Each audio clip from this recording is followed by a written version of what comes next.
జై జాగృతి, జై బీసీ, జై ఎంబీసీ, జై సంచార, జై కవితక్క. ఈరోజు కేంద్ర ప్రభుత్వం ఏదైతే ఒక ఫార్మాట్ రిలీజ్ చేసిందో జనగణన గురించి, అది నిజంగా అంటే బీసీలకి ద్రోహం చేసే విధంగా ఉంది. ఈరోజు కేంద్ర ప్రభుత్వం ఫార్మాట్లో ఎస్సీ ఉంది, ఎస్టీ ఉంది, బీసీలను ఇతర క్యాస్ట్ల కింద పెట్టడం అనేది బీసీలకు కేంద్ర ప్రభుత్వం చేస్తున్న ఎంత అన్యాయమో దాంట్లోనే కనపడుతుంది. ఈరోజు రాష్ట్ర ప్రభుత్వం 42% అని కేంద్రానికి పంపిస్తే కేంద్ర ప్రభుత్వము రాష్ట్ర ప్రభుత్వం అని బీసీలతో ఆడుకుంటున్నారు. ఈరోజు బీసీ సమాజం అంతా కూడా ఏకదాటిపైన పోరాటం చేస్తున్నది. ఇప్పుడు ఉండే రోజుల్లో కేవలం బీసీలకి రాజ్యాధికారంగా నడుస్తున్న రోజులు వస్తున్నాయి.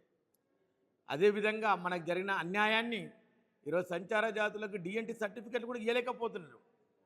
కులగణల ఏదో సరి అయిన న్యాయం కూడా చేయలేకపోతున్నారు. ఒక కులంలో ఉపకులాల అనుగుణంగా గుర్తించలేకపోతున్నారు.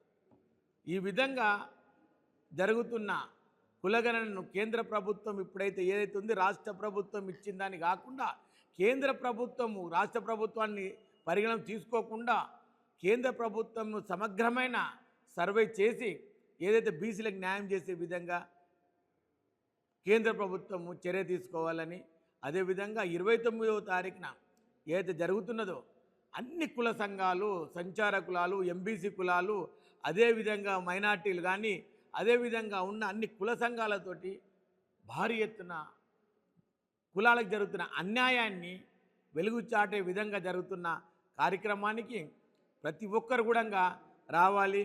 ఎందుకంటే అది Masab Tank, Banjara Hills Road number 1లో కాజా మెన్షన్ హాల్లో జరుగుతున్న కులగణనకి ప్రతి ఒక్కరు కూడా తమ వంతుగా కుల సంఘాల్లో ఉన్న ప్రతి ఒక్కరు హాజరై మన బలము, మన వాయిస్ ఖచ్చితంగా ప్రభుత్వానికి వినిపించే విధంగా మనం చేద్దాము. ఈ కార్యక్రమం అనేది జాగృతి భారీ ఎత్తున చేస్తున్న కార్యక్రమం. మీరందరూ కూడా హాజరు కావాల్సిన కోరుతున్నాము. జై జాగృతి, జై బీసీ, జై కవితక్క.